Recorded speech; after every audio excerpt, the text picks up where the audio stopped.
Swiss food, you're probably thinking cheese, then chocolate, and then, well, probably more cheese. And you're not wrong, but there's so much more to discover. And that's what we'll be showing you today. Those Swiss dishes that make us who we are, defines our eating culture, and therefore also is part of our identity. And we'll be showing you 5 spots in Zurich where you can eat authentic Swiss cuisine. Welcome to Zurich and traditional food.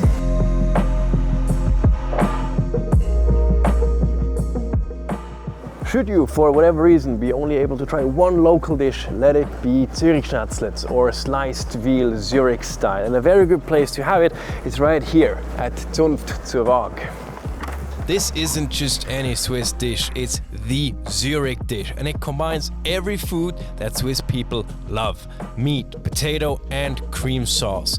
Tender veal sliced thinly and then sautéed, finished in a velvety sauce of white wine, cream and fresh mushrooms. The traditional version includes calf kidneys for a deeper flavor and always served with rösti, crispy golden shredded potatoes, pan-fried in butter until perfectly crisp outside and tender inside. It's Zurich on a plate. You know, that's juicy and soft meat. Eating the Zurich Geschnetzeltes here at the Zunfthaus zur Waag makes it extra special. Why? Because it's not just the food that gives you a taste of Zurich history, it's also the building itself, which is a part of it.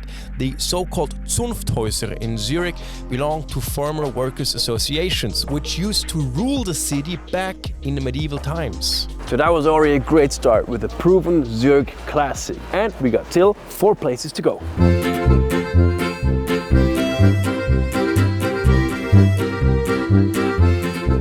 Next up is a truly iconic Swiss experience, and here it's not just about the food but more about coming together and enjoying a meal. Welcome to Raclette. In Switzerland, it's common to have different varieties of cheese, be it smoked, with chili or with herbs.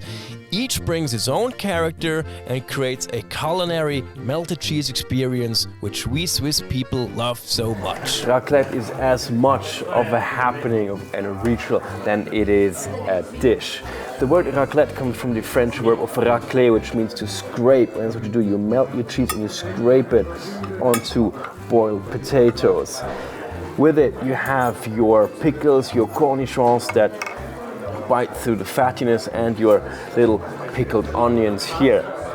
And most important is to have a group with you and a glass of white wine.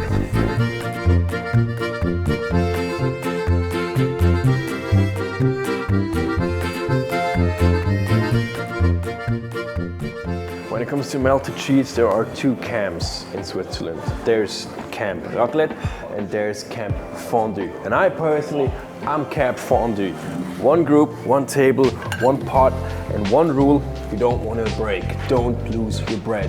Fondue, and yes, it's pronounced fondue and not fondue, has been a Swiss tradition for generations. The magic happens in a so-called caclon. The result is a rich, creamy blend with a subtle kick. Traditionally, you eat it with day-old bread or potatoes. Fondue is a simple food. You take day-old bread, pinch it on your fork, and you dip it in a blend of 2 cheeses. Usually it's vacherin and Gruyere. Important is always keep it stirring so you don't get burned bits at the bottom. And then you just enjoy it. If you lose your bread, you either have to pay for the next round of drinks or run around the house naked. Today, we're doing the drinks. Here at the Bergstube, right next to the Berg train station, the atmosphere feels like stepping into a cozy mountain hut with wood-paneled walls and that unmistakable alpine warmth. Right at the top of Zurich. After these not so light dishes, it's time for something sweet. A little dessert, something everyone in Zurich knows all so well. Now this might not be a restaurant, but it still is a place you have to visit. Because in the Confiserie Sprüngli, they serve a true city classic, the Luxemburgerli. The Confiserie Sprüngli has been a Zurich institution since the year 1836. They're famous for their patisserie, and there's one creation that stands above the rest, the Luxemburgerli. These aren't your average macarons. They're lighter, airier, with a delicate cream filling sandwiched between two almond meringue shells. So if they are a city's classic, why do they wear the name of a different country, Luxembourg? Well, here's the story. So back in the 1950s, there was a young confiseur's son from Luxembourg who came here to learn more about his craft. And he had the recipe from his father for macaroons, those larger versions of that. And when they had an internal competition for a new product, he entered the smaller versions of the macaroons, and born were the Luxemburgerli. And to honor his heritage, they call it to this day Luxemburgerli. And the Li stands for the diminutive because they are smaller versions of the original macaroons.